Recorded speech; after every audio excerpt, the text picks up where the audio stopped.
बोले संदीप बिजनेस करना है तो जॉब की तरह करना, जॉब करना हो तो बिजनेस की तरह करना। गौरव भाई आपने जॉब के बाद बिजनेस किया, बंद हो गया, आप वापस नौकरी में आ गए। मैं ऑलरेडी 36 का था उस वक्त, तो मैंने कहा मेरे पास ये पॉसिबल नहीं होगा, तो यार मैं क्या करूं। बोले संदीप बिजनेस करना है तो जॉब की तरह करना, जॉब करना हो तो बिजनेस की तरह करना। तो मैंने कहा भाई आप गलत कह रहे हो, क्योंकि जॉब करना हो तो जॉब की तरह करना, बिजनेस करना हो तो बिजनेस की तरह करना। बोले नहीं नहीं नहीं नहीं, बिजनेस करना हो तो जॉब की तरह, जॉब करना हो तो बिजनेस की तरह। मैंने कहा मैं समझा नहीं।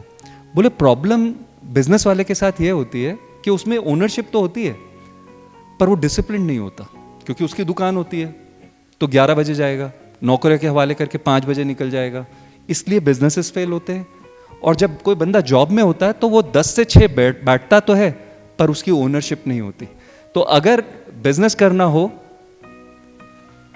तो डिसिप्लिन ले आना।